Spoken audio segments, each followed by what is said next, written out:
Bonjour mesdames, bonjour messieurs, je pense qu'on peut commencer. Alors, bienvenue au troisième cours sur l'anisotropie sismique et l'écoulement dans le manteau. Donc, nous continuons à parler aujourd'hui de la situation du manteau supérieur. Donc, je vais vous rappeler d'abord un peu ce dont on a parlé la semaine dernière. Un point important, donc, sur les hypothèses simples qu'on fait. Après, on parlera un peu des écarts par rapport à ces hypothèses, mais les hypothèses simples qu'on fait, c'est que 60% environ du manteau supérieur est constitué d'olivine.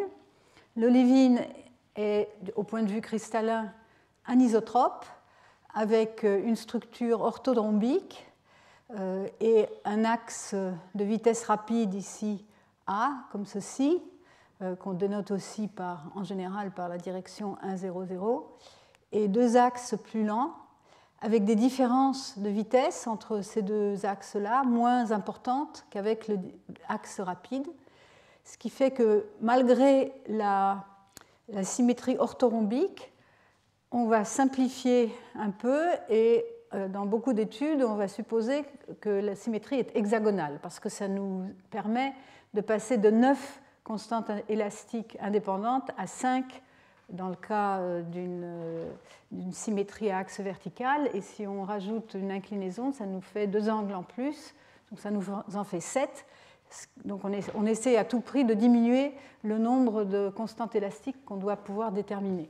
Donc c'est une hypothèse pas trop mauvaise, disons, en première approximation. On verra plus tard ce à quoi on s'expose en faisant ces approximations.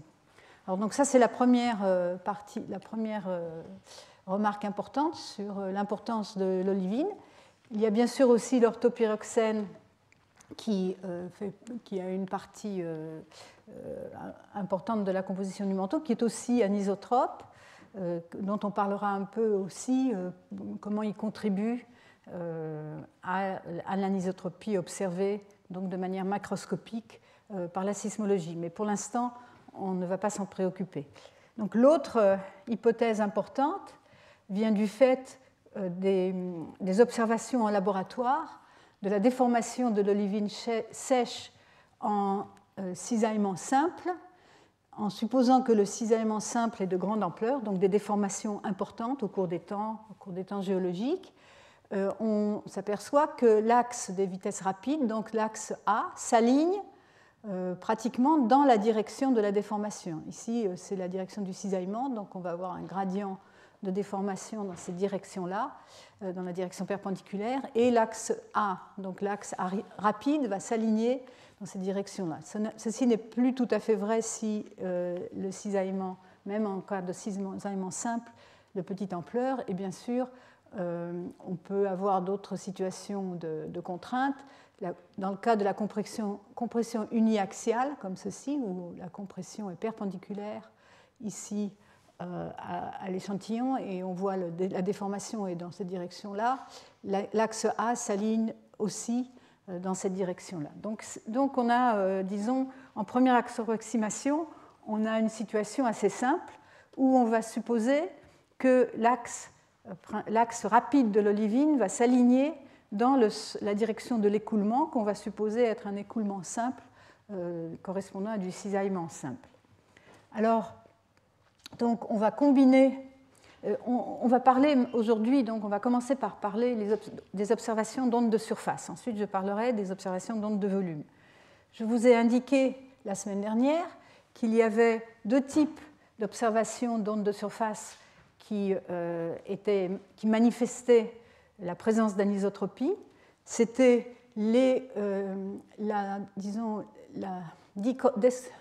le fait qu'on ne pouvait pas expliquer les vitesses de propagation des ondes de Love et des ondes de Rayleigh, donc qui sont polarisées différemment, par un seul et même modèle de vitesse. Et donc, ceci, on se réfère à ce qu'on appelle l'anisotropie radiale, ou VTI en anglais, Vertical Transverse Isotropy. Et donc, c'est le fait que les ondes de Love qui sont polarisés dans une direction horizontale perpendiculaire à la direction de propagation entre la source et la station n'ont pas les mêmes vitesses que les ondes de Rayleigh qui sont polarisées dans le plan vertical continuant la source et la station et donc sont polarisées avec une ellipse rétrograde. Donc ça, c'est le premier type de manifestation d'anisotropie. Le second est celui d'anisotropie azimutale qu'on pourrait observer aussi bien sur les ondes de Rayleigh que sur les ondes de Love, mais comme je vais entrer un peu dans les détails, on le fait en général surtout sur les ondes de Rayleigh, parce que pour une raison simple, enfin il y a deux raisons, mais la première, que je vais donner tout de suite, c'est que les ondes de Rayleigh sont observées sur la composante verticale, et la composante verticale des sismiques est en général beaucoup moins bruitée, donc le niveau signal sur bruit est beaucoup plus élevé que sur les composantes horizontales qui sont soumises aux perturbations atmosphériques, de pression atmosphérique qui vont créer des inclinaisons et vont perturber le signal provenant des séismes. Donc on a toujours des données beaucoup plus importantes et beaucoup plus de meilleure qualité sur les composantes verticales. Alors en combinant les deux, on devrait en principe pouvoir déterminer une anisotropie radiale mais avec axe incliné, c'est-à-dire ça, c'est le cas du VTI, donc l'anisotropie radiale avec axe vertical, avec 5 constantes indépendantes en principe du tenseur élastique. Et si par contre vous avez un écoulement qui va produire une inclinaison de l'axe rapide, vous allez devoir introduire deux angles, l'angle d'inclinaison et l'angle d'orientation du plan incliné. Et donc c'est ce qu'on va appeler la tomographie. Essayer de résoudre ce cas-là va être ce qu'on appelle la tomographie vectorielle, qui a été introduite par Jean-Paul Montagnier et Henri-Claude Nataf il y a déjà longtemps, mais qui, encore à l'heure actuelle, présente un défi important parce que c'est difficile de contraindre autant de paramètres.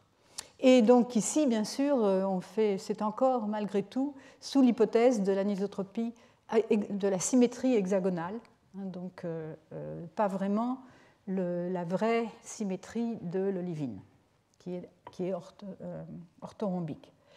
Donc ici, simplement un schéma pour vous montrer ce qu'on espère tirer des informations sismiques observées dans le monde entier. C'est que si on a la possibilité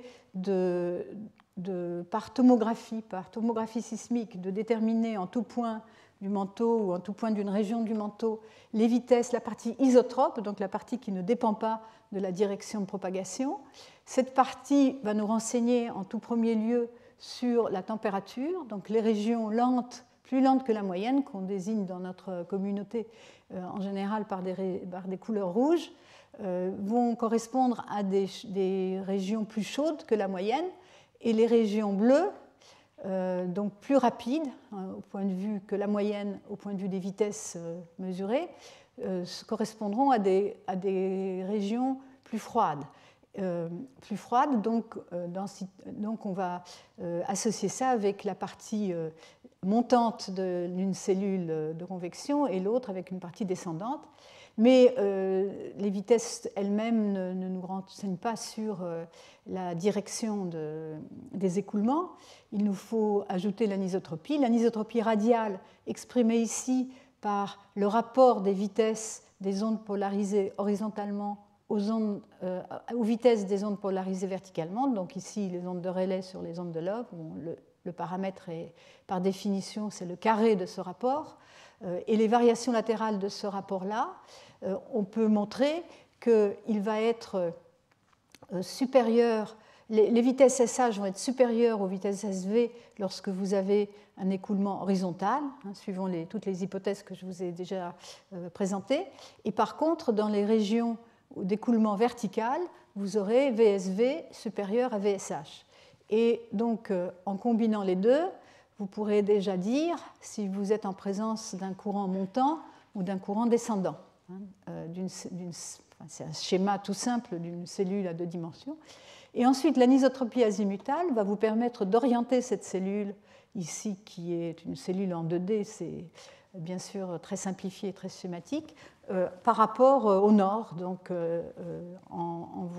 les axes rapides vont vous donner l'azimut par rapport au nord de cette cellule. Donc ça, c'est vraiment un schéma très très simple, mais qui vous donne donc de manière tout à fait simplifiée le genre d'idées sur lesquelles on base l'interprétation de nos images tomographiques. Alors passons d'abord, regardons l'anisotropie radiale. Donc c'est l'anisotropie de polarisation des ondes de surface. Celle-ci, on l'observe partout dans le manteau supérieur, dans les premiers 200 km de profondeur. Et donc ça, ici, c'est ce modèle de référence dont j'ai parlé, que j'avais introduit la première fois, le PREM, Preliminary Reference Earth Model, qui avait été construit déjà en 1981, donc il y a 35 ans, et qui sert encore aujourd'hui de très bon modèle de référence qu'on appelle 1D, modèle donc à symétrie sphérique, parce que la Terre est formée en première approximation par des couches concentriques de rayons constants. Et donc, ces auteurs ont introduit pour la première fois dans le modèle global la possibilité d'avoir de l'anisotropie radiale dans les premiers 200 km de profondeur. Donc on le voit ici avec des vitesses des ondes S différentes pour les ondes polarisées horizontalement, plus rapides en fait. Le pointillé, c'est pour les ondes SH, polarisées SH, et le trait continu, c'est pour les ondes polarisées SV. Et de même, mais là, bon, on va voir de même pour les ondes P. Et donc, ça, c'est important parce que ce modèle, qui sert encore de référence de nos jours, il nous permet d'enlever l'effet de l'anisotropie radiale dans les premiers 200 km, d'enlever l'effet moyen.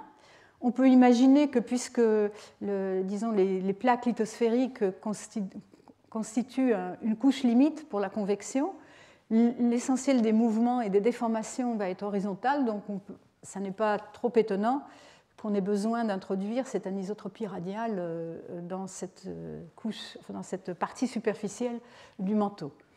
Par contre, en enlevant ce modèle moyen, on va pouvoir voir les variations latérales par rapport à ce modèle moyen d'anisotropie radiale. Alors là, je voulais donner juste une introduction rapide à comment on fait la tomographie des ondes de surface.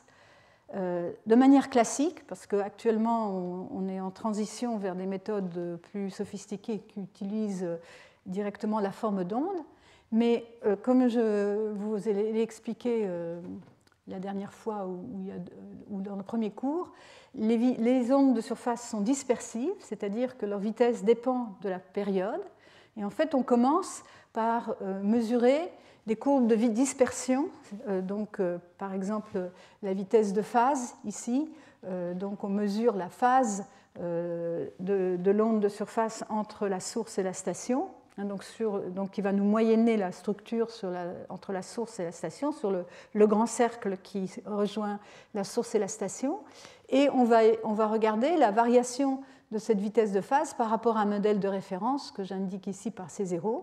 Et donc ce qu'on va mesurer, c'est cette phase, et la différence entre cette phase et la phase oméga x sur C0, x c'est la distance parcourue, oméga c'est la fréquence angulaire, et donc cette différence de phase va être, on peut la transcrire en différence de vitesse de phase, et cette variation relative de la vitesse de phase par rapport à la vitesse de référence donc, va dépendre de la fréquence, elle va être calculée à une fréquence donnée, elle va dépendre du trajet entre la source et la station, et ça va être l'intégrale sur ce trajet des variations locales de la vitesse de phase.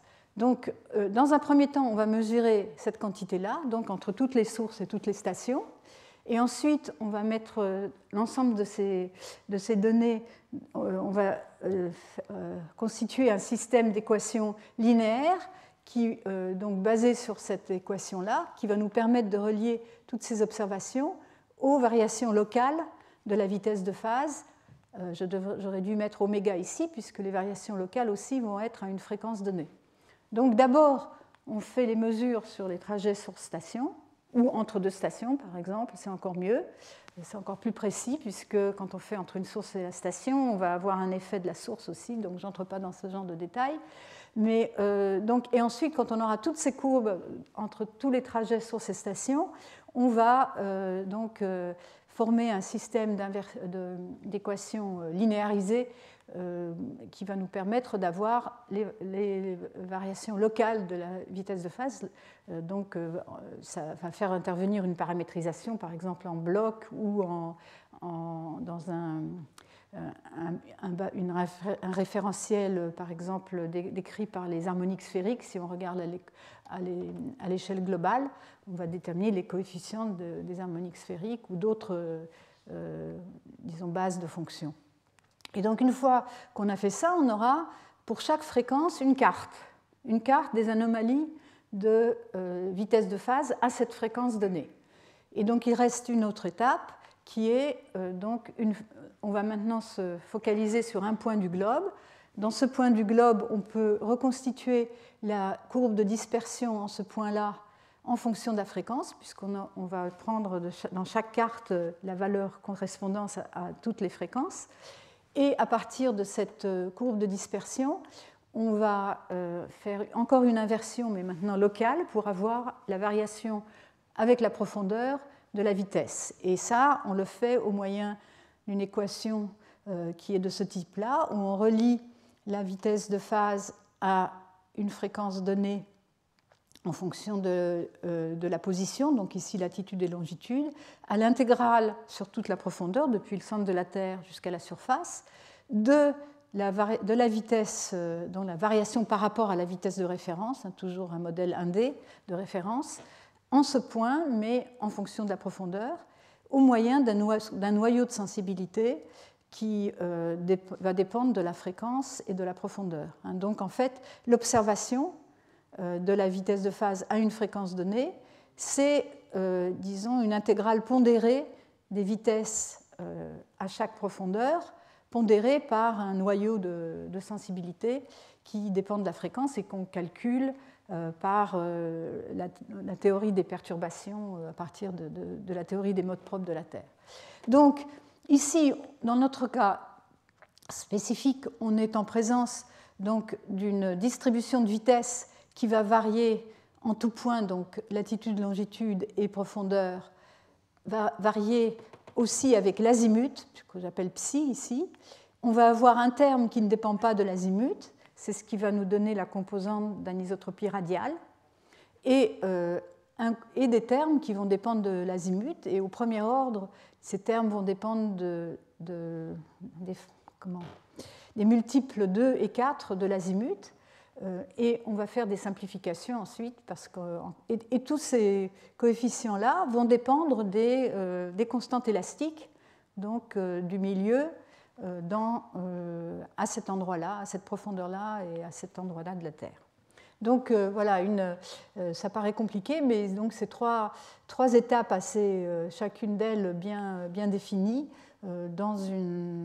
cadrées par rapport à la théorie de perturbation des modes propres de la Terre. Perturbation, pourquoi? Parce que, encore une fois, la Terre au premier ordre est à symétrie sphérique, et ces écarts dus aux inhomogénéités et aux écoulements, etc., sont assez faibles en moyenne. On peut supposer qu'ils ne dépassent pas en moyenne plus de 10%, et donc on les traite dans le cadre de la théorie de perturbation au premier ordre. Alors, donc maintenant je vais vous présenter les cartes correspondantes. Donc ici on inverse l'anisotropie de polarisation simplement, c'est-à-dire qu'on fait l'hypothèse qu'il n'y a pas de variation azimutale, donc on met à zéro les termes qui dépendent de l'azimut, et on suppose qu'on peut inverser nos courbes de dispersion uniquement pour la partie d'anisotropie radiale. Donc la différence entre la vitesse de propagation des ondes polarisées horizontalement et des ondes polarisées verticalement. Et là, donc, c'est une des études, je vais montrer quelques autres exemples, mais tout le monde est en accord, plus ou moins, au moins qualitativement, sur les résultats obtenus. Ici, ce qui est montré, c'est les écarts de la vitesse VSV par rapport à la moyenne globale à différentes profondeurs. Et ici, la même chose pour les vitesses SH, donc à 50 km, 100 km, 150 km de profondeur, donc dans les premiers 200 km de profondeur. Vous voyez que les écarts observés sont de l'ordre de quelques pourcents, on ne dépasse pas plus ou moins 5%. Et ces cartes se ressemblent. Hein, à première vue, on voit les mêmes effets que je vous avais détaillés dans la première leçon, avec les dorsales océaniques plus lentes que la moyenne, l'âge de la plaque qui augmente enfin, la vitesse de la plaque qui augmente, la vitesse sismique de la plaque, hein, pas la vitesse de déplacement de la plaque, qui augmente avec l'âge, et les cratons, les parties anciennes des continents plus rapides que la moyenne, plus épais, plus froids. Mais quand on fait la différence, on s'aperçoit qu'il y a quand même une différence entre les deux. Et bon, malheureusement, dans cette étude-là, ils ont choisi une convention de couleur où c'est VSV moins VSH, hein, donc les variations de la vitesse SV. Et donc ici, on a à 50 km de profondeur, VSV est plus rapide que VSH. Et à cette profondeur-là, la tendance s'inverse. Il y a dans le milieu du Pacifique une anomalie très forte avec VSH supérieur à VSV, donc les ondes de Love se propageant plus vite que les ondes de Rayleigh, jusqu'à environ 5%. Ceci est important et en fait a été vu dans de nombreuses autres études et confirmé. Je note simplement que le code de couleur va changer, parce que dans les cartes que je vais montrer dans la diapositive suivante, c'est inversé. Le rouge va être pour le VSV supérieur à VSH et le bleu pour VSH supérieur à VSB. Bon, donc voilà deux autres études, une ici à l'IPG de Paris de Montagnier, centrée sur le Pacifique. Ici, la partie isotrope, hein, donc montrant la dorsale est-pacifique très lente, et devenant de plus en plus la vitesse devenant de plus en plus rapide, la vitesse des ondes S devenant de plus en plus rapide avec l'âge de la plaque, des vitesses lentes derrière les arcs de subduction.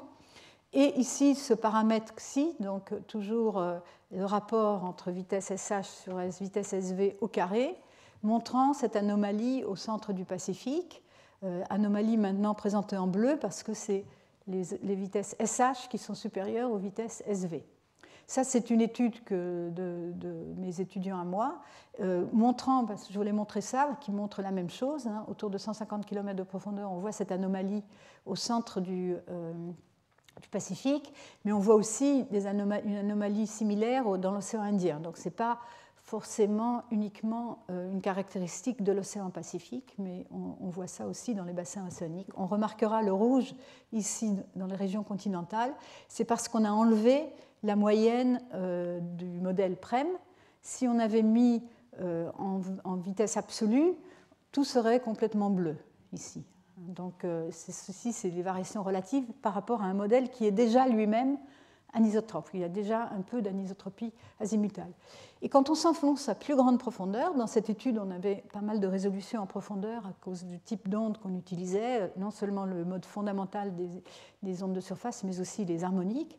On s'aperçoit que quand on s'enfonce, on voit de l'anisotropie sous les continents, alors que le signal au milieu de l'océan Pacifique a disparu à ces profondeurs-là. Alors, donc, pour revenir à ce signal-là, je vais montrer des coupes de cette même étude à travers les continents pour bien montrer ces différences qu'on voit vraiment significatives entre les vitesses des ondes polarisées en SH et les vitesses des ondes polarisées en SV. Ceci, c'est des coupes donc, à travers les boucliers canadiens ici en Eurasie. En BB', c'est Eurasie, et CC', c'est en Australie. Et on voit ici la partie du modèle SH, donc les vitesses SH, ici la partie du modèle SV. Et vous voyez que ces deux parties se correspondent bien. On a les mêmes types d'anomalies avec des vitesses très rapides sous les boucliers, jusqu'à 200 km de profondeur. Ici, 220, c'est exactement la profondeur à laquelle le PREM redevient isotrope. Mais pour les régions, pour les ondes polarisées en SH, on voit qu'il y a encore des anomalies très fortes, donc SH supérieur à SV, jusqu'à des profondeurs de 300 km. Alors ceci, on voit même ici, vous voyez cette région, ce trou dans ces racines, qui n'existe pas dans les vitesses SV. Ce trou correspond aux trappes sibériennes où il y a il y a très longtemps, dans les temps géologiques, il y a eu une éruption gigantesque de trappes, donc de volcanisme de trappes, juste à cet endroit-là. Donc ça pourrait être associé à cette observation. Ce qui est important de noter, c'est qu'il y a eu pendant 20 ou 30 ans des discussions à n'en plus finir entre différents sismologues pour déterminer quelle est la profondeur de la limite entre la lithosphère et la sténosphère, qui serait donc le bas des plaques tectoniques sous les continents. Il y en avait qui prétendaient que c'était de l'ordre de 200 km, d'autres prétendaient qu'elles allaient beaucoup plus profond, jusqu'à 400 km. Je pense qu'à l'heure actuelle, ce débat est maintenant résolu et que, en fait, ce qu'on voit ici, ça dépend du genre d'onde qu'on utilise, donc il faut faire très attention. À cause des effets d'anisotropie, on peut faire des interprétations erronées. Et si les ondes utilisées sont de type SH, on va avoir des racines plus épaisses que si les types d'ondes sont SV. Et en fait, la profondeur de 200 km pour la base de la lithosphère est plus en accord avec d'autres observations géophysiques, en particulier de flux de chaleur, aussi des observations provenant de l'étude des zénolithes, enfin donc des cristaux provenant des profondeurs dans les continents. Donc voilà pour l'anisotropie radiale, donc des variations importantes, aussi bien dans les bassins océaniques, mais à relativement faible profondeur, donc vers 150 km, il y a des grandes anomalies, on va y revenir. Et sous les continents, une anomalie qui indique la présence d'anisotropie dans la sténosphère sous la racine des continents. Alors, passons aux observations d'anisotropie azimutale des ondes de surface. Je vous ai déjà montré des cartes de ce type. Donc revenons sur ce qu'elles indiquent. Ici, c'est centré sur l'océan Pacifique. Vous voyez l'Amérique du Nord, ici l'Australie, le Japon. L'aride Est-Pacifique, la dorsale Est-Pacifique indiquée en blanc. Et vous voyez ici, donc en fond de carte, ce sont les vitesses, les variations des vitesses isotropes. Et il n'y a pas d'échelle de couleur, mais c'est plusieurs pourcents. Hein, donc encore une fois, ici plus rapide en bleu et plus lente que la moyenne en rouge. On voit très bien se dessiner la dorsale et les parties anciennes des continents. Et par-dessus, vous voyez ces barres de couleur rouge qui indiquent une direction. C'est la direction de l'axe rapide trouvée par la tomographie dans laquelle maintenant on ne néglige plus les termes dépendant de l'azimut. Et donc la direction indique la direction de l'axe rapide et la longueur de ces barres va nous donner une idée de l'amplitude de l'anisotropie, donc des écarts entre les vitesses suivant l'axe rapide et suivant l'axe lent perpendiculaire. On voit ici, il n'y a pas beaucoup d'explications sur la figure suivante aura une échelle mieux déterminée. Je n'avais pas remarqué qu'il n'y avait pas d'échelle ici, mais c'est de l'ordre de quelques pourcents, hein, ces anomalies. Et on voit déjà très bien ici, près de la dorsale, des axes rapides qui s'alignent plus ou moins perpendiculairement à la dorsale. Et ici, dans la plaque pacifique, des axes rapides qui s'alignent plus ou moins dans la direction de mouvement de la plaque, mouvement absolu de cette plaque qui est de sud-est au nord-ouest. Et quand on arrive dans les régions plus vieilles, plus anciennes de la plaque pacifique, la morphologie change.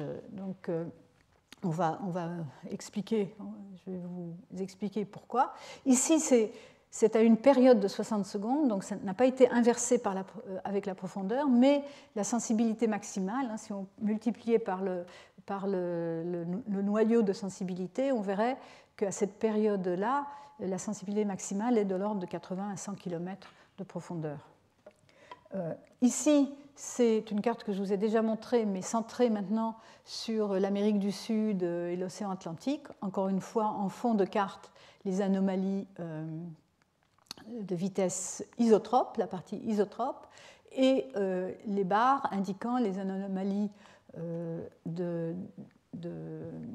azimutales, indiquant donc la direction de l'axe rapide par rapport au nord et l'amplitude de l'anisotropique. Ici, vous avez une échelle, pour cette fois-ci.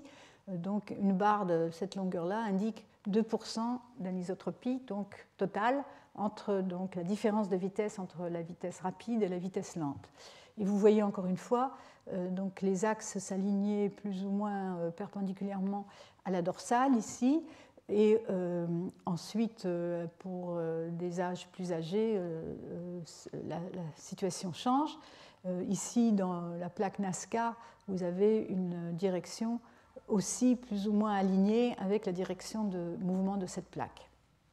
Et donc ce qu'on a fait ici, c'est qu'on a inversé en supposant que la vitesse pouvait s'exprimer en fonction d'un terme constant et de termes dépendants de l'azimut, mais on a négligé les termes en 4 psi, parce que d'abord, pour déterminer une direction, il faut des observations échantillonnées dans un certain nombre d'azimuts.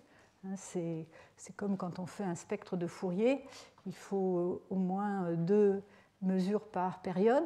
Ici, la période, on fait le tour donc, du nord jusqu'au nord. Et donc, pour déterminer les termes en 2 psi, c'est plus facile. On a besoin de moins d'observations que pour déterminer les termes en 4 psi. Il y a une autre raison, c'est que les ondes de Rayleigh, dans le manteau supérieur, on peut montrer, en comparant avec les observations de roches du manteau, que les termes en 4 psi sont moins importants que les termes en 2 psi. Et donc on peut, en première approximation, encore une fois, vous voyez toute la série d'approximations qu'on a fait jusqu'à présent, on peut supposer que c'est s'affranchir des termes en 4 psi. Si on faisait la même chose pour les ondes de Love, on aurait le problème que d'abord, les ondes de Love sont moins bien déterminées parce que c'est sur les composantes horizontales, et en plus qu'il faudrait plus d'échantillonnage en azimut. Or, on est limité par la distribution des trajets source-station qui ne sont pas parfaites, bien sûr, et en un point donné du globe, on a plus ou moins de résolution en azimut. Voilà.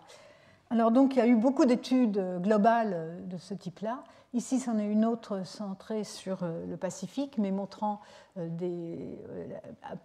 ici donc inversé en profondeur, donc la dernière étape. Et vous voyez des variations avec la profondeur, mais essentiellement aussi les mêmes effets qu'on a vus sur les cartes précédentes, avec des azimuts de vitesse rapide perpendiculaire à la dorsale, près de la dorsale, ensuite le long de la direction de la plaque. C'est très clair ici à 150 km de profondeur. Alors j'oscille entre vous montrer des cartes à une profondeur donnée et des cartes à une période donnée, parce que c'est plus pour les ondes de surface, le mode fondamental des ondes de surface, cette transition est facile à faire. Pour vous montrer ici une étude qui en fait a regardé la relation entre la direction de l'axe rapide et la direction du mouvement absolu des plaques. Donc, ce qui est représenté ici, malheureusement, ils n'ont pas fait l'inversion en profondeur, donc on a la carte à 2 périodes, c'est des ondes de Rayleigh, de 25 secondes et 150 secondes, et ce qui est dessiné ici, c'est la différence entre l'azimut de l'axe rapide et l'azimut de la direction du mouvement de la plaque. Donc, lorsque les deux sont alignés, on va avoir des couleurs blanches. Ici, pas de différence entre l'azimut, je ne sais pas si vous voyez en bas l'échelle. Donc, ça donnera des couleurs blanches. Et lorsqu'elles sont à 90 degrés l'une de l'autre, on aura la couleur noire. Et donc vous voyez qu'à 25 secondes, on a ici près des dorsales un bon alignement avec la direction de la plaque, mais les choses se dégradent dans la partie plus vieille de l'océan Pacifique, avec des directions jusqu'à perpendiculaires à la direction de la plaque. Par contre, à 150 secondes, vous voyez que tout le bassin océanique ici du Pacifique s'aligne dans la direction absolue de la plaque. Alors on regarde à quoi ça correspond en profondeur. Ça, ce sont les noyaux de sensibilité à différentes périodes, donc en fonction de la profondeur. Et donc ça, c'est la valeur du noyau de sensibilité. Donc il faut multiplier. Quand on multiplie la vitesse par ce noyau de sensibilité, on va voir ce que ça donne du point de vue des cartes de vitesse d'onde de surface. Et les flèches indiquent les maxima de sensibilité à différentes périodes. Donc à 25 secondes, on est ici on est à environ 30-40 km de profondeur. Et à 150 secondes, par contre, on est à vers 80 km de profondeur. Bon, bien sûr, il y a une large marge de profondeur, mais tout de même, c'est centré sur des profondeurs autour de 100 et quelques kilomètres. Donc, ce qu'on peut dire, en fait, pourquoi cette différence? Cette différence, elle est en fait liée directement à la variation de l'épaisseur de la lithosphère. Et lorsque la lithosphère n'est pas très épaisse, donc près de la dorsale, on voit la direction du mouvement de la plaque parce qu'on est déjà dans la sténosphère. Et dans la sténosphère, la direction de l'écoulement va être dans la direction du mouvement de la plaque. Pour les grands âges de la plaque, ici 150 millions d'années, disons, ou 120 même, ou même moins, à partir de 80 millions d'années, l'épaisseur de la lithosphère est grande, on atteint vers 80 km d'épaisseur.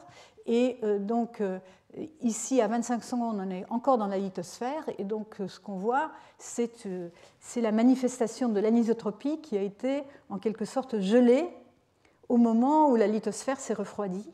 Et elle a donc gardé les directions de l'écoulement au moment de la formation de la plaque. Alors que à 150 secondes, on est dans la sténosphère, on est dans la région qui est en train de se déformer actuellement, donc c'est la déformation active, et donc ça reflète l'écoulement actuel, donc sous les plaques, dans la sténosphère sous les plaques. Alors, maintenant, voyons donc ici une des cartes, disons, des tomographies d'anisotropie azimutale les plus récentes par Debelle et Ricard, qui sont de Lyon. Et vous voyez encore une fois, donc c'est des cartes. Ici, on voit donc au niveau global, où on voit à 50 km, 100 km, 150 km, 200 km, on voit évoluer les directions de l'axe rapide et aussi les amplitudes. Par exemple, ici, sous l'Australie, on a des très grandes amplitudes.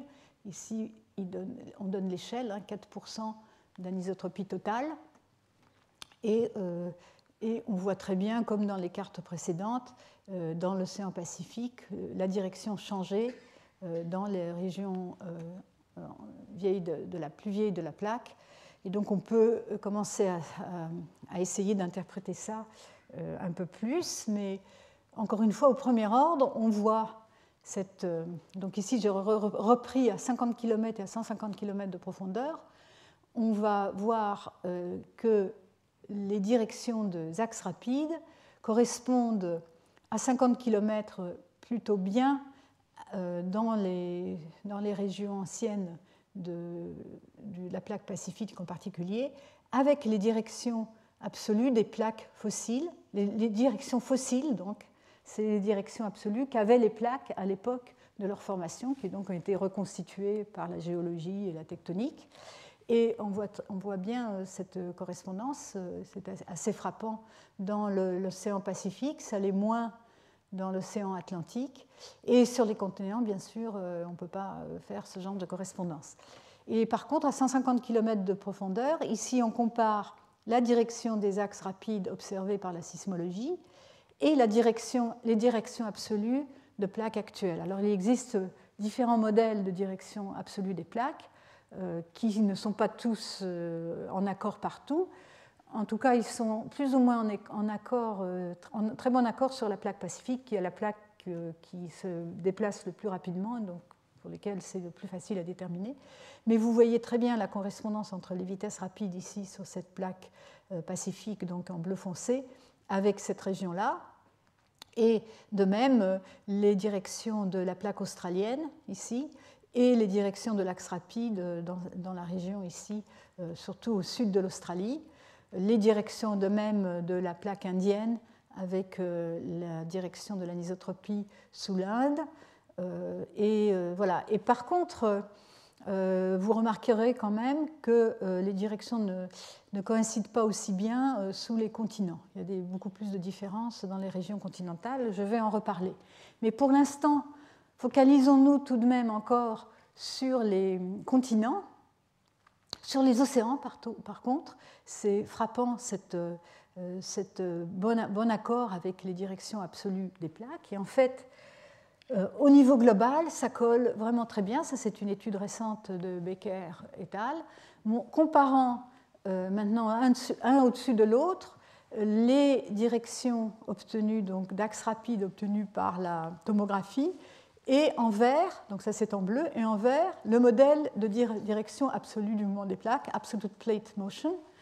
Et en moyenne, la différence en moyenne au niveau global sur tous les océans n'est que de 17 degrés. Alors, sachant toutes les approximations qu'on a faites, les difficultés de la tomographie sismique, c'est quand même un accord tout à fait remarquable, qui montre par là même que quand même les hypothèses qu'on fait, ces hypothèses de l'écoulement donnant que les cristaux d'olivine s'alignent dans la direction de l'écoulement et que l'anisotropie sismique observée manifeste cette direction d'écoulement n'est quand même pas au premier ordre une trop mauvaise approximation.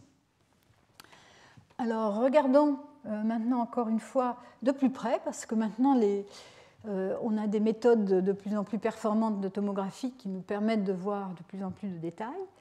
Et d'abord, donc ici, une carte pour montrer ce que les gens aiment faire, c'est par exemple prendre les âges des océans, la carte des âges des fonds océaniques, donc ici de 0 millions d'années jusqu'à 180 millions d'années à l'ouest du Pacifique, et déterminer les vitesses sismique et aussi l'anisotropie en fonction de l'âge. Donc on va prendre en chaque point, on va associer ce point avec un certain âge et on va prendre ces paramètres donc, déterminés par tomographie donc de vitesse isotrope et ensuite d'anisotropie et on va les dessiner en fonction de l'âge. Donc ici c'est par exemple la vitesse isotrope, la partie isotrope de la vitesse en fonction, en fait, si vous voulez être tatillon, en général, ce n'est pas la vitesse isotrope, c'est la vitesse SV, puisque c'est celle qui est obtenue avec l'anisotropie azimutale des ondes de Rayleigh, donc qui nous donne la vitesse SV. Mais bon, la vitesse SV est plus proche de la vitesse isotrope moyenne que la vitesse SH. Donc c'est encore une fois une approximation pas trop mauvaise. Dans le Pacifique, vous avez en fonction de l'âge, donc 0 million d'années ici, 150 millions d'années, vous voyez donc la distribution des vitesses en fonction de l'âge. Vous voyez donc des vitesses très lentes à la dorsale, ici, et plus l'âge augmente, plus les vitesses deviennent rapides, plus l'anomalie devient positive. Et les lignes qui ont été tracées ici, ce sont plusieurs isothermes. Ces isothermes, c'est donc des courbes de température constante qu'on observerait dans le cas où le refroidissement de la plaque se ferait de manière très simple comme un refroidissement d'un demi-espace. C'est-à-dire on produit la plaque ici à la dorsale et plus elle s'écarte, elle se refroidit lentement et ce refroidissement se manifeste par les vitesses sismiques et de manière simple et on voit un épaississement de la lithosphère avec l'âge qui serait en racine carrée du temps ou en 1 sur racine carrée du temps, le temps étant l'âge de la plaque. Et vous voyez que ça ne colle pas trop mal, hein, c'est-à-dire que les variations des vitesses qu'on observe en fait suivent de manière tout à fait pas mal l'isotherme ici, celui correspondant à la température de 1200 degrés Celsius. Et ça c'est dans le Pacifique et dans l'Atlantique, ça colle aussi, sauf tout à fait proche, donc dans les premiers millions d'années depuis la dorsale. Mais en moyenne, ça colle pas mal. Donc on voit l'effet du refroidissement de la plaque, dont je vous ai parlé depuis longtemps, mais là on le voit de manière explicite, dans les vitesses isotropes. Alors ce qui a été observé de manière vraiment claire dans plusieurs études, dont une ici dans l'équipe de Montagnier très récemment, c'est qu'on voit cette variation avec l'âge. Donc encore une fois, ce sont dans l'océan Pacifique des cartes montrant en fonction de l'âge ici la vitesse SV. Donc on voit cette variation qui correspond pas mal avec les courbes isothermes, et en particulier celle de 1200 degrés. Ici, on a représenté l'anisotropie radiale, et ici, l'anisotropie azimutale marquée par la direction de l'axe rapide. Donc, suivant l'axe rapide peut changer, la direction de l'axe rapide va changer avec la profondeur, et on va regarder comment ce changement change avec l'âge. Et bon, ça, ce sont deux inversions différentes, mais enfin, les résultats sont similaires, donc on va se focaliser sur celui-ci. Vous voyez que ce qui est frappant, c'est que pour l'anisotropie de polarisation, on n'a plus du tout cette variation avec l'âge correspondant au refroidissement de la plaque. On a plutôt un modèle où les variations avec la profondeur de ce paramètre d'anisotropie de polarisation changent à une structure où les variations reflètent une variation, enfin une constante. Hein, il y a un changement dans la valeur de ce paramètre qui correspond à une profondeur plus ou moins constante à 80 km de profondeur, un petit peu différente tout près de la dorsale, mais très différente de ce qu'on voit sur les vitesses isotropes. Par contre, l'anisotropie azimutale, donc les variations donc ils ont ici, en fait, c'était interprété en termes de la profondeur de la lithosphère, de la limite lithosphère-asténosphère, mais en fait, ce qu'on observe, c'est des variations avec la profondeur de ces paramètres. Ici, il y a un changement dans la direction de l'axe rapide, qui est interprété aussi en termes de limite de la lithosphère de la limite entre la lithosphère et la sténosphère, LAB, hein, pour Lithosphere Asthenosphere Boundary en anglais. Et on voit que de nouveau, celui-ci suit de manière du moins jusqu'à 120 millions d'années d'âge, à quoi on s'attend pour un modèle tout simple de plaque qui se refroidit avec l'âge. Donc là, j'ai tracé cette ligne constante de profondeur constante 80 km pour mettre en évidence ces différences. Alors, ça, c'est une des études qu'il a montrées. Il y en a au moins deux autres récentes qui montrent la même chose, donc c'est vraiment confirmé. Et je voulais montrer celle-ci. Donc, on va surtout se focaliser sur la partie gauche ici. C'est un modèle du XI, donc du rapport entre VSH et VSV, donc anisotropie de polarisation, tiré d'un modèle global qui a été construit par ses auteurs, Auer et les collaborateurs donc, à l'ETH de Zurich récemment. Et il montre aussi donc, des variations de ce paramètre qui indiquent une région donc, de Xi supérieur à 1. Hein, quand Xi est égal à 1, c'est le cas de l'isotropie. Quand Xi est supérieur à 1, on a VSH supérieur à VSV. C'est ce qu'on voyait dans les premières cartes que je vous ai montrées du bassin du Pacifique. On voyait bien cette anomalie au centre du Pacifique où xi était positif, ou supérieur à 1, je voudrais dire, où delta xi sur xi était positif par rapport à l'isotropie. Et donc ici, vous voyez que, donc encore une fois, en fonction de l'âge, on voit cette région d'anisotropie forte avec SH supérieur à SV. Ici en couleur rouge, je vous l'ai montré dans différentes couleurs, mais moi je préfère quand c'est en bleu, mais bon, ici c'est en rouge. Et on voit cette limite à environ entre 50 et 70 km de profondeur, assez constante avec l'âge. Dans cette carte, ce qui est frappant, c'est qu'ils ont représenté non seulement donc en couleur les valeurs de xi, le profil moyen est indiqué ici par cette courbe-là, mais il y a d'autres, je ne vais pas commenter ceci, mais ce qui est marqué, vous voyez des barres noires ici, et ici, on voit que cette zone a une limite supérieure, mais elle a aussi une limite inférieure vers 170 km, 200 km de profondeur. Et les barres indiquent des endroits où on a détecté des ondes converties, donc maintenant des ondes de volume de plus courte période qui arrivent de loin, donc d'une source lointaine observée dans une station quelque part ici à la surface. Et on observe des conversions d'ondes P en ondes S qui doivent manifester la présence d'une discontinuité forte, donc d'une discontinuité de structure à une certaine profondeur qu'on peut déterminer donc par inversion. Et donc ça, c'est le résultat de la détermination de la profondeur à laquelle a eu lieu cette conversion et qui indique qu'il y a là une discontinuité de structure assez importante. Et donc il y en aurait ici vers 75 km de profondeur qui correspondrait très bien avec la limite supérieure de la zone d'anisotropie radiale importante. Et il y en aurait une autre vers 200 km de profondeur. Et bon, ici, donc, ils ont fait une certaine modélisation en essayant de voir quelle pourrait être l'interprétation physique de ce genre d'observation. Et ça, je vais vous le donner.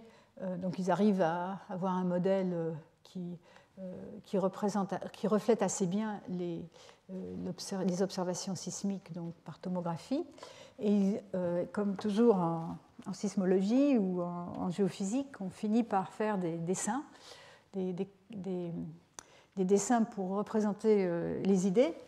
Et donc ici, le modèle qu'il propose, c'est qu'en fait, on a une discontinuité au milieu de la lithosphère, donc qui correspondrait à la limite supérieure de cette zone d'anisotropie radiale, et qui serait donc vers 60-70 km, suivant les auteurs, et qui sans doute correspondrait à une limite entre une lithosphère sèche et une lithosphère avec des inclusions de fusion partielle, suivant, qui serait donc de l'anisotropie apparente. Ça serait plus dû, ça ne serait pas interprété par les effets de l'alignement de l'olivine donc dans une direction d'écoulement, mais ce serait l'alignement de poches de fluide, donc des poches contenant dues à la fusion partielle, qui se colleraient ici à une limite qu'ils ne pourraient pas dépasser en profondeur, et qui donc serait présente dans la partie inférieure de la lithosphère. Et par contre, les vitesses isotropes ainsi que l'anisotropie azimutale reflèteraient un changement de direction qui correspondrait au changement entre l'anisotropie gelée, donc au moment de la formation de la plaque, qui serait cette anisotropie-là, et l'anisotropie active, qui, elle, serait due à l'alignement des cristaux d'olivine et qui, effectivement, correspond bien à, aux directions absolues des plaques qu'on observe. Donc voilà, c'est un peu où on en est. Les choses sont bien sûr plus compliquées au-dessous de la dorsale, où on a des mouvements verticaux et donc des complications. Nous y reviendrons peut-être plus tard. Donc, dans les océans, disons des résultats à des grandes échelles mais qui commence à nous donner des informations de plus en plus précises sur ce qui se passe donc, à l'interface entre la lithosphère et à ses différents âges donc, dans les océans et la sténosphère où donc se passe l'écoulement actif actuel, donc la convection mantélique. Alors je vais passer maintenant aux ondes de volume. Donc les ondes de surface nous donnent une idée globale des choses, mais pas beaucoup de détails. Par les ondes de volume, qui sont de plus courte période, qui se propagent sur des trajets plus fins, donc le long de raies, on va pouvoir avoir des informations plus fines et on va pouvoir utiliser la propriété de biréfringence. Donc je vous avais expliqué ce que c'était cette propriété, c'est que quand une onde S traverse un milieu isotrope, un milieu anisotrope, elle va se séparer en deux ondes, une onde polarisée orthogonalement, le long de deux axes, un axe rapide, qui est ici en bleu, et un axe lent, qui est en rouge. Et quand on va observer cette onde de l'autre côté de la région anisotrope, on va observer, à courte période, on va observer deux ondes, une onde correspondant à l'onde rapide, une onde correspondant à une onde lente, et elles vont être séparées par un écart de temps qu'on va appeler delta t. Cet écart de temps est en général de quelques secondes, qu'on arrive à résoudre, de quelques secondes jusqu'à peut-être 4 secondes, entre 1 et 4 secondes on peut observer. Dans la pratique, les ondes S qu'on observe ont des périodes trop longues pour qu'on puisse séparer les deux ondes, et on va donc voir simplement, on va voir des observations, on va avoir un changement dans la forme de l'onde. Donc ici, c'est une observation. Donc je vous avais expliqué qu'en particulier les ondes SKS qui sortent du noyau polarisé en SV ne devraient apparaître que sur la composante radiale, donc la composante horizontale, dans le plan vertical qui contient la source et la station. Donc dans cette composante-là. Par contre, on l'observe souvent, une énergie correspondant à cette onde-là sur la composante transversale.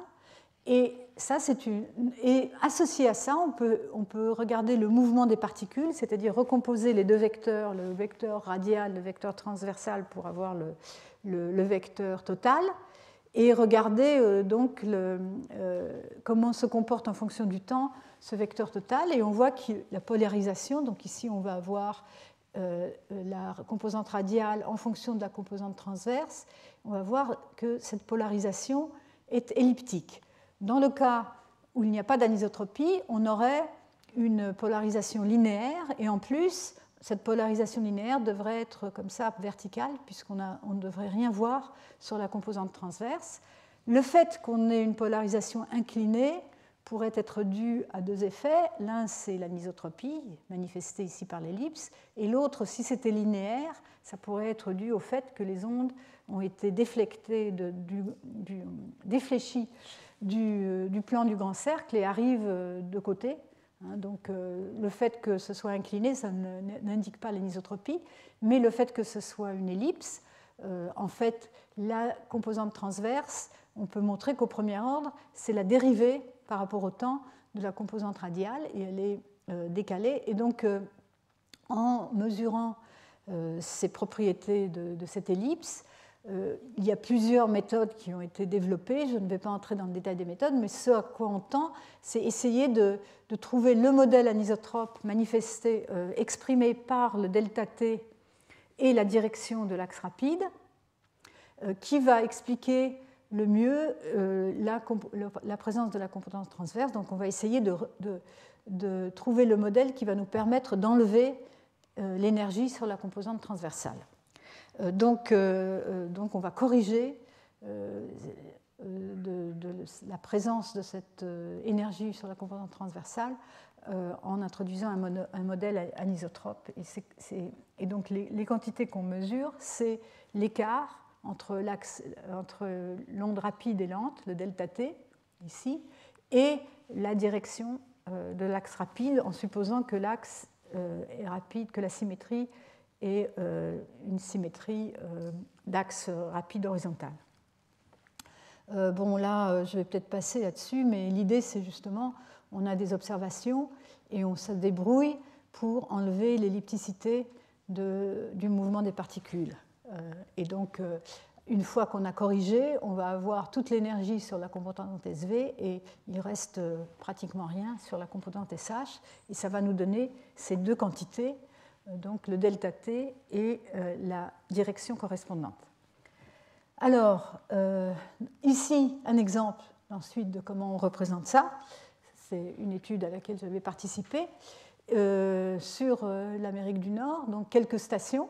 Donc, dans chacune de ces stations, on a un certain nombre d'observations d'ondes SKS qui viennent de directions différentes et donc qui viennent d'assez loin. En fait, les distances épicentrales pour ce genre d'études, c'est des distances entre 80 et 120 degrés, donc entre 9000 km et 13 000 km de distance. Les ondes arrivent presque verticalement. En fait, on fait l'hypothèse qu'elles arrivent à la station dans l'axe vertical.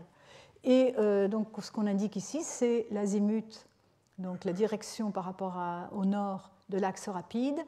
Et ici, dans cette représentation-là, on a donc la taille du symbole indique l'écart delta T. Ici, le plus grand est de l'ordre de 2 secondes à cette station en plein milieu donc, des États-Unis au sud du bouclier canadien.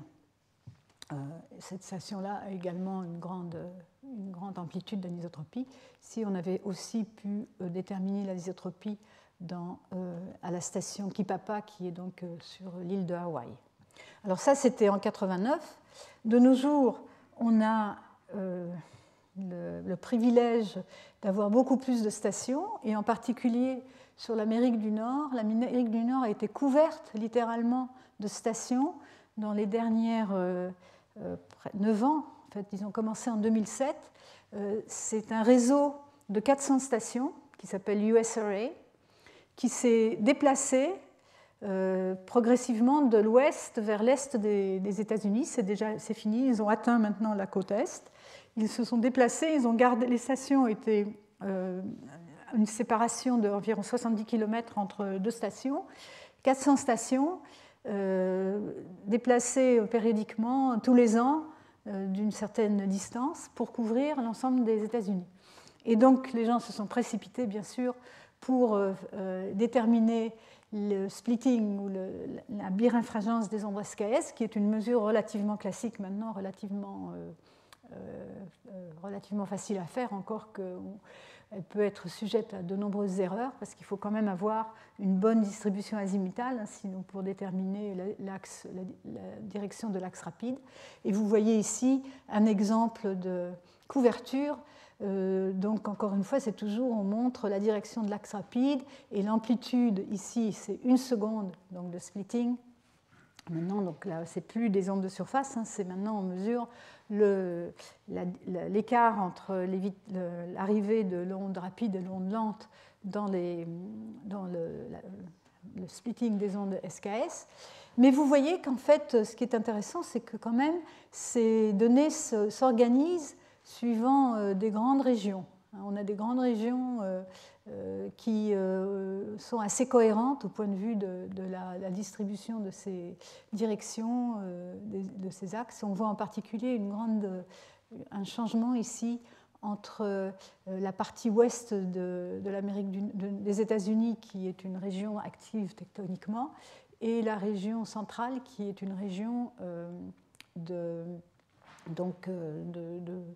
bouclier, donc, avec une lithosphère épaisse et ancienne, datant du Précambrien. Et ensuite, alors ici, c'est une autre étude qui complète celle-ci pour l'est des États-Unis. Encore une fois, on voit, donc là, il y a aussi une échelle quand même, et on voit aussi quand même des alignements ici dans les Appalaches assez réguliers. Donc on peut définir des provinces relativement importante. Ce que fait l'onde SKS, c'est qu'elle nous donne une idée de la moyenne de l'anisotropie sur tout le manteau supérieur. Et en fait, essentiellement, parce qu'on sait par ailleurs que c'est surtout dans les premiers 300 km de profondeur que l'anisotropie est forte, ça nous donne une idée de la moyenne de l'anisotropie sur cette épaisseur-là. Par contre, on ne peut pas, le détail, il n'y a pas vraiment de résolution en profondeur, alors que par les ondes de surface, on avait la résolution en profondeur, mais par contre à des échelles horizontales très, très vastes. Donc les deux sont complémentaires et donc nous montrent des aspects différents de la structure du manteau supérieur. Ici, c'est simplement, je m'excuse pour la mauvaise... elle n'est pas très focalisée, cette carte, mais c'est pour montrer ce qu'on a à l'heure actuelle, la distribution globale des données SKS. Elle est moins bonne que celle des ondes de surface, bien sûr, puisqu'on a des mesures surtout dans les continents. Il faut avoir des stations, qui ont observé pendant des longues durées pour qu'on puisse observer des séismes qui viennent de différentes directions. Donc il faut accumuler des données pendant des longues années. Et on a très peu de données dans les océans parce qu'il y a très peu de stations dans les océans. Voilà. Et donc maintenant, ça c'est une figure qui date de 2012 et par exemple aux États-Unis, on a vraiment couvert tous les États-Unis, tous les 100 km à peu près. En Europe, on a bien sûr aussi beaucoup de données. La différence entre l'Europe et les États-Unis, c'est qu'aux États-Unis, c'est un réseau uniforme avec des réponses instrumentales uniformes, les mêmes, qu'on connaît bien, et donc des horloges uniformes. Et en Europe, ce sont plusieurs réseaux et chacun a ses particularités et c'est un peu plus difficile de les harmoniser au point de vue des analyses de données. Bon, il commence à y avoir aussi énormément de données en Chine, puisque la Chine s'est équipée dans les dernières années de nombreux réseaux sismiques large bande. Alors, ici, une carte montrant, pour montrer est-ce que les données d'ondes de surface et les données d'ondes de volume, donc essentiellement SKS, sont-elles cohérentes?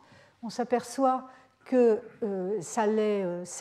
Ici, donc, on compare l'anisotropie déduite du splitting SKS en jaune, et avec un modèle, avec la prédiction d'un modèle d'anisotropie azimutale par les ondes de surface. Donc on a un modèle d'anisotropie azimutale et on va calculer qu'est-ce que ça va donner comme splitting des ondes de SKS dans des endroits différents du modèle.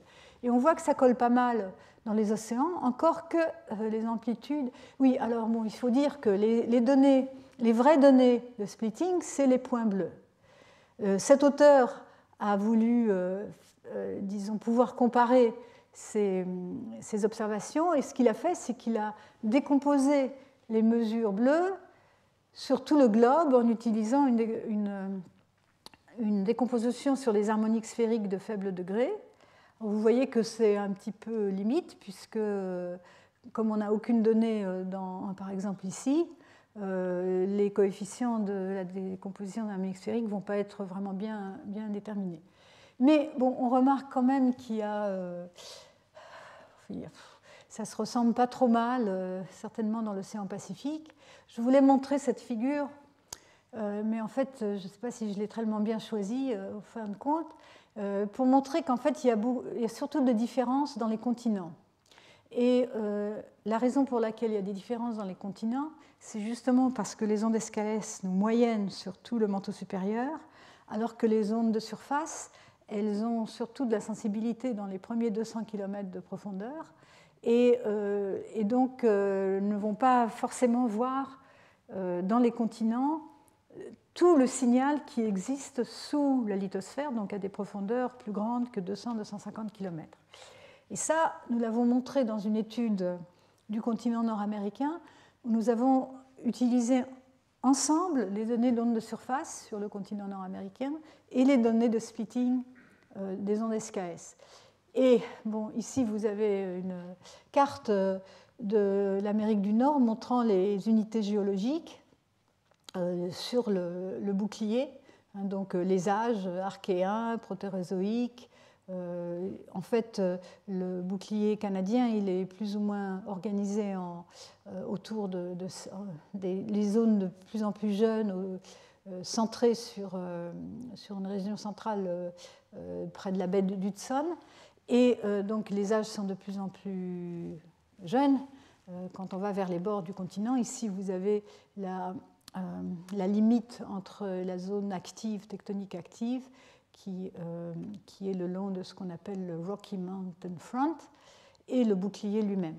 Et ici, ce qui est représenté, donc il faut d'abord que j'explique, c'est on va regarder celle du haut, principalement, c'est la coupe à A'. Donc c'est une coupe en fonction de la profondeur. Ici, vous avez les profondeurs de 0 à 400 km. Et donc, en fonction de la latitude, le nord est par là, le sud par là, A'. Donc, à travers un modèle d'anisotropie azimutale qui a été contraint à la fois par les ondes de surface et les ondes SKS. Et par le biais en combinant ce type de données, on peut avoir plus de résolution en profondeur. Et on a pu déterminer qu'il y avait plusieurs couches. Et les couches étaient déterminées par la direction de l'axe rapide qui va changer entre les couches de manière assez rapide. D'ailleurs, sur quelques dizaines de kilomètres, on voit un très net changement de la direction de l'axe rapide. Et vous voyez ici, en rouge, les régions où l'axe rapide est plus ou moins parallèle à la direction absolue de la plaque nord-américaine. Donc on voit une région ici superficielle jusqu'à à peu près 100 km de profondeur, mais avec des variations latérales assez importantes. Ensuite, une couche qui a des directions très différentes de la direction absolue de la plaque nord-américaine. Et ensuite, une couche qu'on va interpréter comme étant l'asténosphère, où la direction absolue de la plaque est proche de la direction de l'axe rapide obtenue par cette inversion. Et le fait qu'on observe des directions parallèles à la direction de la plaque actuelle dans la lithosphère ici est probablement fortuite, c'est-à-dire que en fait, cette direction correspond aussi à la direction des sutures principales, donc dans ces régions de l'Amérique du Nord. Et donc voilà, donc ça nous permet en utilisant deux types de données de résolution verticale et latérale différentes, d'apporter des informations sur la structure un peu plus fine ici au niveau des continents. Et pour revenir disons, au niveau global, à l'accord entre les données d'ondes SKS et les données d'ondes de surface, on voit que donc les ondes SKS vont nous donner des directions qui seront en moyenne plutôt en accord avec la direction absolue de la plaque, alors que si on regarde des données d'ondes de surface, elles vont varier latéralement de manière différente parce qu'elles ne vont pas être sensibles à ces régions beaucoup plus profondes. Donc ça nous amène à un modèle tout simple pour le continent nord-américain d'épaisseur de la limite lithosphère-asténosphère qui varie, qui est très épaisse donc sous le bouclier, sous le craton, formé lui-même de plusieurs couches qui ont sans doute été formées à des époques différentes et qui peuvent avoir des propriétés minéralogiques et des propriétés physiques différentes. Et ensuite, ça, ce serait plutôt l'ouest américain ou même aussi du côté de l'océan Atlantique, une asténosphère qui vient moins profonde et donc une structure différente. Et en dessous, donc une zone d'anisotropie qui marque l'écoulement actuel et donc la direction de l'écoulement en moyenne horizontale. Donc ça, c'est simplement des courbes qui montrent les variations entre les zones du bouclier qui sont plus rapides, ici en mauve, que la moyenne, et qui est en noir, et les zones actives, tectoniques actives, qui ont une zone à faible vitesse très marquée, donc qui serait par ici. Et ça se manifeste aussi par l'anisotropie azimutale, qui, elle, donc il y a un maximum vers 100 km de profondeur dans l'ouest américain qui serait déjà dans l'asténosphère à 100 km. Donc ça manifesterait le couplage entre la lithosphère et l'asténosphère à cet endroit.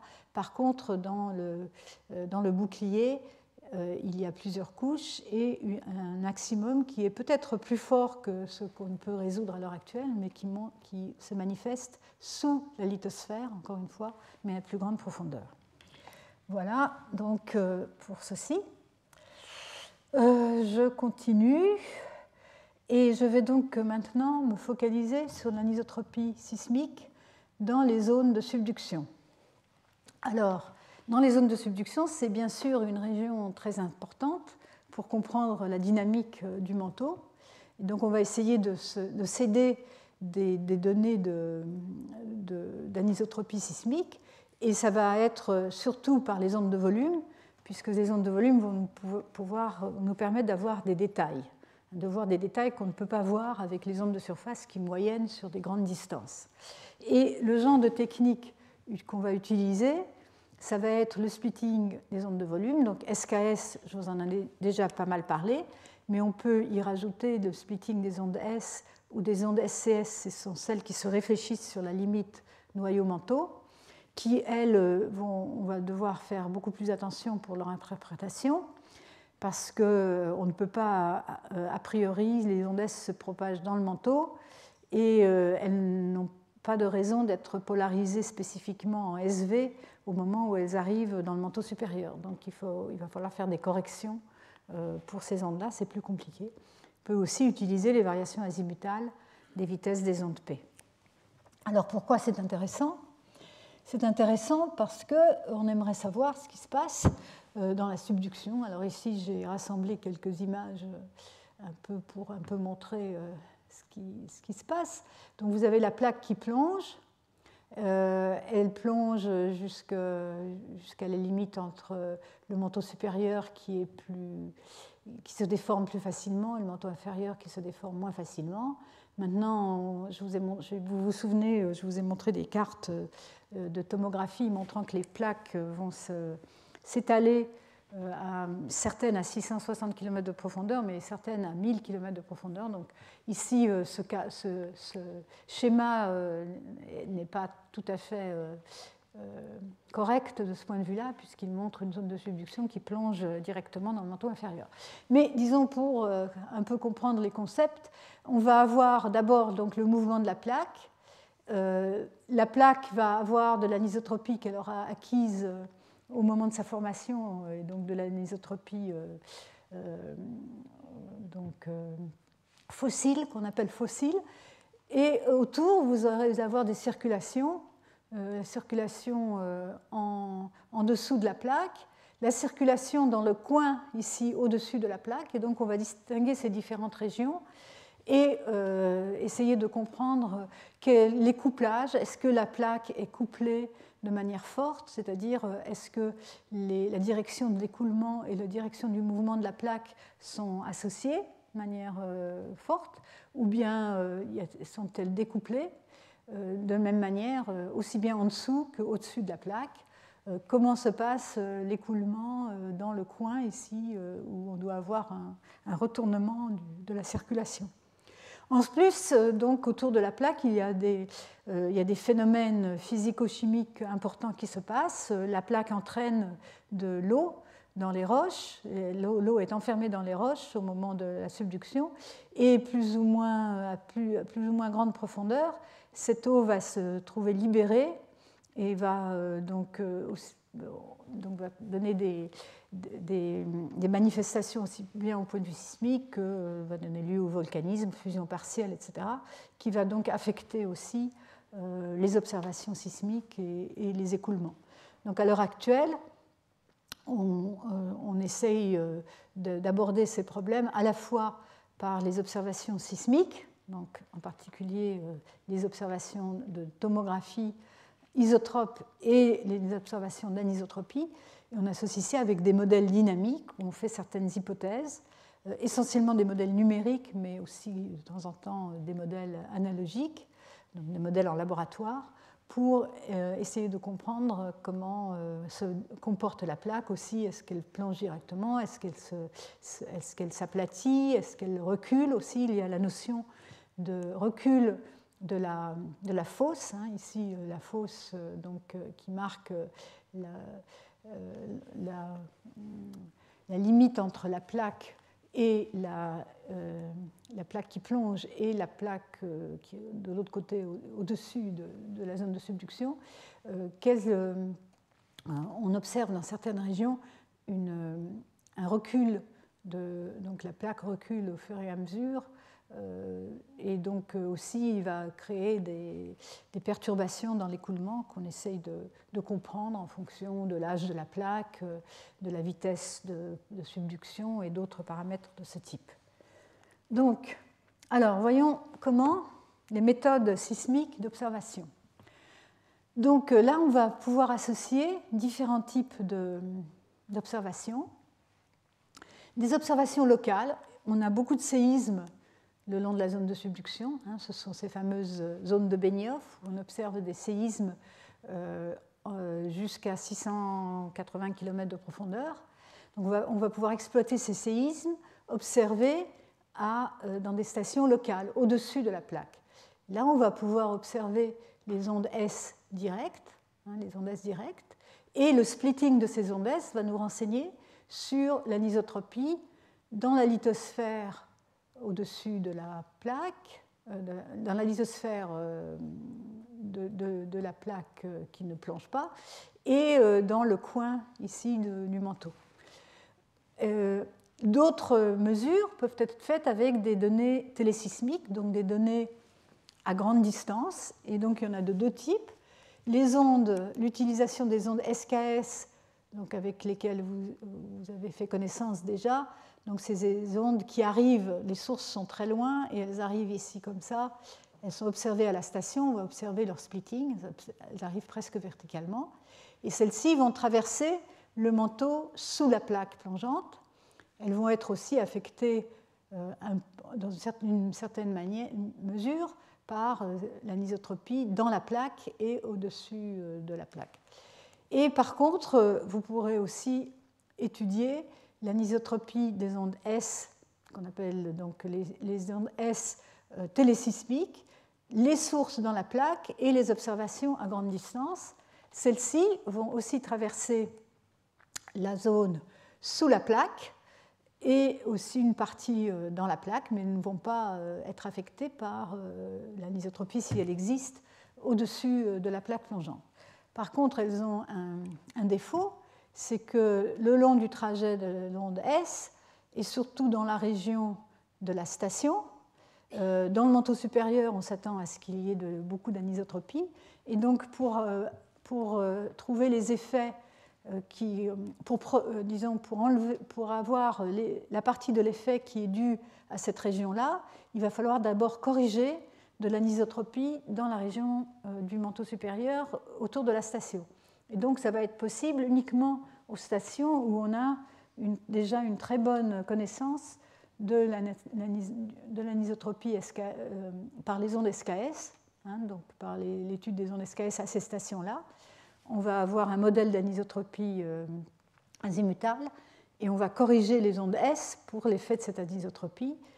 On va supposer qu'il ne se passe pas grand-chose dans le manteau inférieur, parce que ça, je vous l'expliquerai plus tard, que l'essentiel du manteau inférieur est plus ou moins isotrope.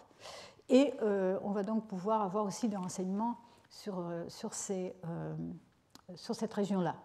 Alors ensuite, certaines études vont aussi étudier les ondes P engendrées localement par des séismes dans la plaque, observées aux stations sismiques locales, et donc par des méthodes tomographiques, donc en faisant croiser les raies et en établissant un système d'équations qui relie le temps de propagation des ondes aux vitesses locales, en introduisant des effets de variation avec l'azimut, on va pouvoir avoir des renseignements sur l'anisotropie dans le coin ici.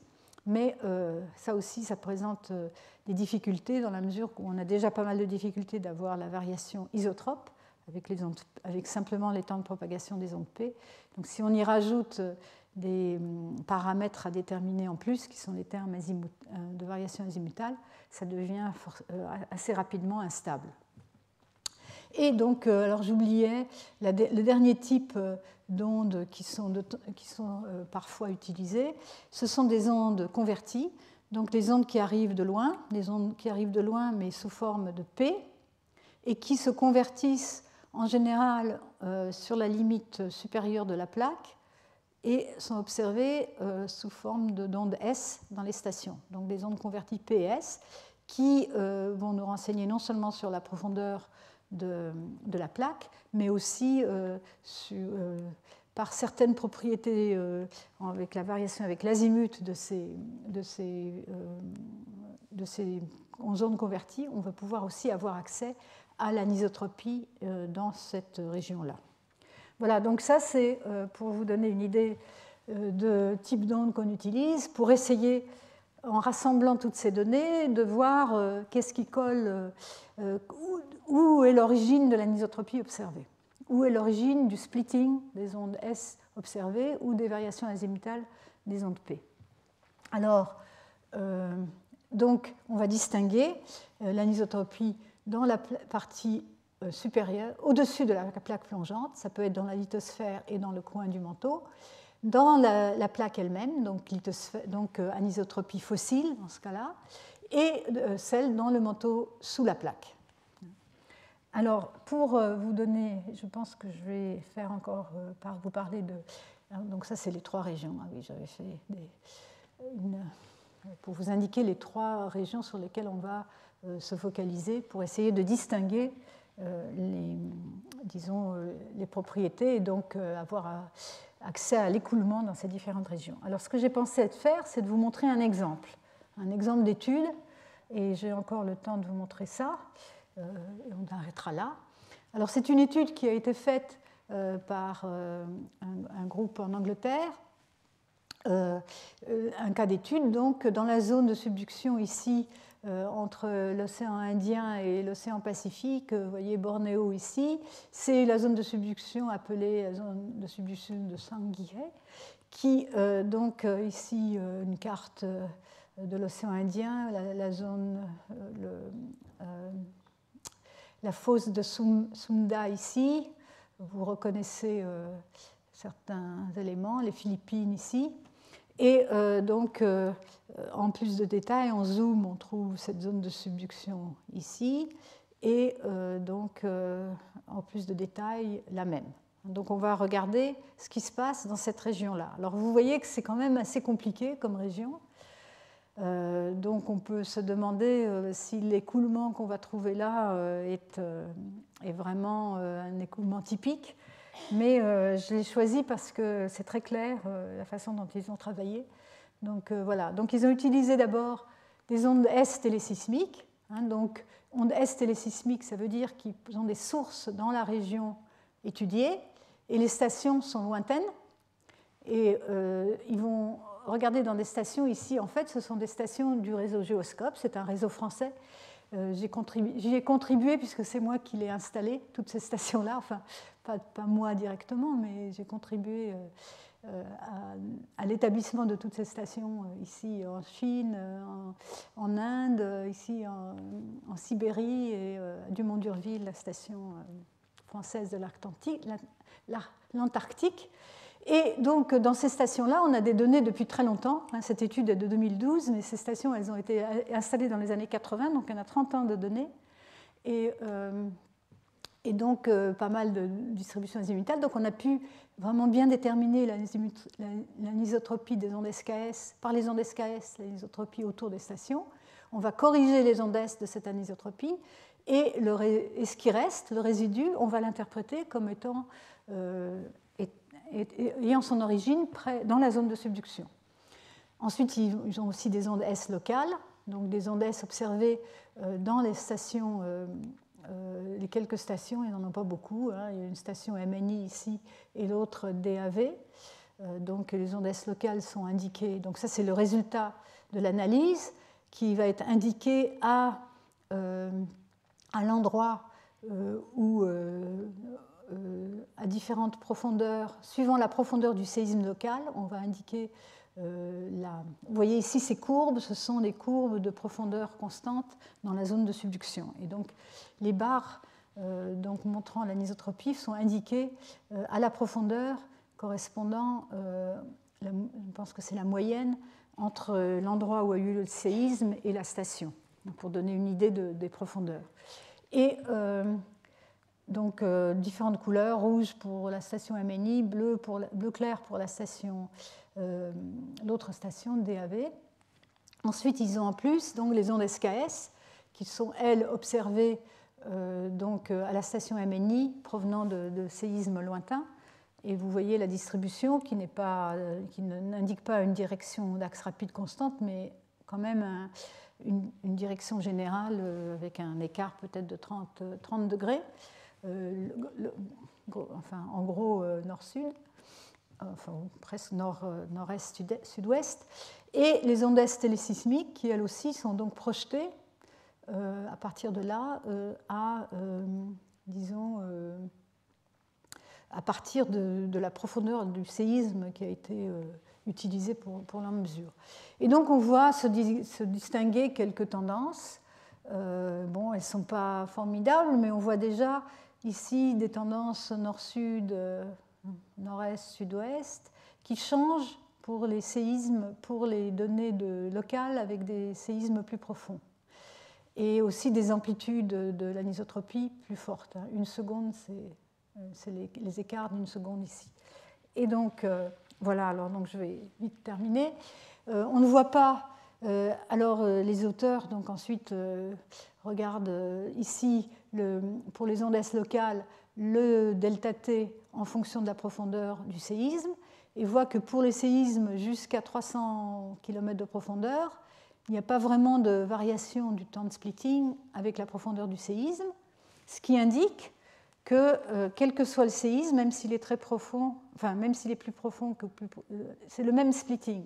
Donc ça veut dire que l'anisotropie n'a pas pu être, l'origine de l'anisotropie n'est pas dans le coin, mais plutôt dans la lithosphère, parce que le trajet a la même longueur pour tous ces séismes dans la lithosphère, mais à une longueur différente suivant la profondeur du séisme plus profondément. Donc ils attribuent cette anisotropie-là à la lithosphère. Et par contre, à plus grande profondeur, on voit un changement où ça commence où on a une variation avec la profondeur, et donc on doit, dans cette anisotropie mesurée, on doit correspondre à ce qui se passe dans le coin ici du manteau.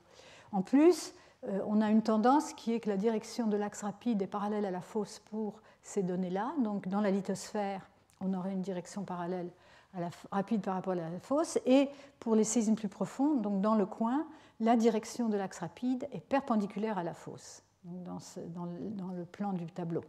Voilà ensuite, ils disent aussi qu'en fonction du temps passé dans le coin mantélique, il y a des variations ne sont pas énormes qui contribuent. Donc, ça, c'est une autre façon de voir la même chose dans cet article. Donc, ils en déduisent que l'origine de l'anisotropie des ondes S locales doit être dans les premiers 110 km de profondeur, qui correspondent aux profondeurs de la lithosphère et de la croûte. Par les ondes SKS et les ondes S télésismiques, qui donc échantillonnent la partie plus profonde, on voit des delta T plus grands d'abord que les ondes locales. Ça, c'est les ondes locales, ça, c'est les ondes SKS. On voit peut-être le double, hein, donc des valeurs beaucoup plus importantes. Et par contre, on peut se demander quelle est la contribution du manteau sous la plaque et de la plaque. Et donc là, ils font un raisonnement en regardant, en fonction du temps passé par l'onde dans la plaque, ils ne voient pas énormément de différence. Ici, en bleu, ce sont les ondes SKS, et ça, c'est en fonction du temps passé ou de la longueur du trajet dans la plaque. Et donc, ils en déduisent qu'ils ne voient pas énormément d'anisotropie dans la plaque et que l'essentiel de l'effet est sous la plaque. Et alors, la partie intéressante, dont je n'aurai pas le temps de vous parler maintenant, mais on en parlera la prochaine fois, c'est que l'axe rapide est parallèle à la fosse. Donc l'écoulement n'est pas dans le sens où on pourrait, ou du moins, enfin, si on interprète en termes d'écoulement, ça n'est pas ce à quoi on s'attendrait si c'était la plaque qui entraînait l'écoulement ou si l'écoulement entraînait la plaque, ou dans ce cas, on s'attendrait à un écoulement qui serait perpendiculaire à la fosse. La fosse est dans l'axe perpendiculaire au tableau, donc on s'attendrait à des directions dans ce sens-là. Or, on observe un axe rapide parallèle à la fosse. Donc il faut trouver une interprétation différente, ça devient intéressant. Et on a aussi des axes rapides parallèles à la fosse dans certaines parties du coin du manteau. Donc je termine là-dessus et on reprendra la prochaine fois. C'est donc après donc, un dessin montrant un peu le résumé de leurs observations, des directions sous la plaque qui seraient parallèles à la fosse, donc pas tellement dans le sens où... de l'anisotropie dans la lithosphère qu'ils interprètent par des fissures qui pourraient aussi contenir des fluides. Ici, à côté, là, il y a un arc volcanique. Et dans le coin, une évidence pour de l'anisotropie, mais à grande profondeur, qui serait donc juste au-dessus de la plaque plongeante. Bon, là, ils n'ont pas beaucoup de contraintes là-dessus, mais ils s'appuient sur d'autres études qui montrent qu'il existe de l'anisotropie au-dessus de la plaque à grande profondeur, dans le coin mantélique au-dessus de la plaque. Donc j'arrête ici. Je reprendrai là parce que justement ce qui est intéressant c'est de voir comment on peut interpréter ce genre d'informations, et il existe plusieurs interprétations possibles. L'une d'elles en termes d'écoulement, donc dans le cadre classique où l'olivine s'aligne, ou l'axe A, donc l'axe rapide de l'olivine s'aligne avec l'écoulement, mais aussi avec des interprétations de physique des matériaux différentes, où il y aurait, dû à des conditions particulières physiques, le comportement de l'olivine serait différent et les axes rapides s'orienteraient de manière orthogonale à la direction d'écoulement. Donc je vous en parlerai la prochaine fois. Alors par contre, la prochaine fois, ça n'est pas la semaine prochaine parce que c'est le 1er novembre. Ça n'est pas la semaine d'après parce que c'est le 8 novembre et je serai occupée à fêter les centenaires de la naissance de mon père qui avait une librairie polonaise à Paris, et donc on fait un petit workshop à cet effet. Et donc on reprend le 15 novembre. Donc n'oubliez pas parce que ça va faire un grand intervalle entre ces cours. Voilà, je vous remercie.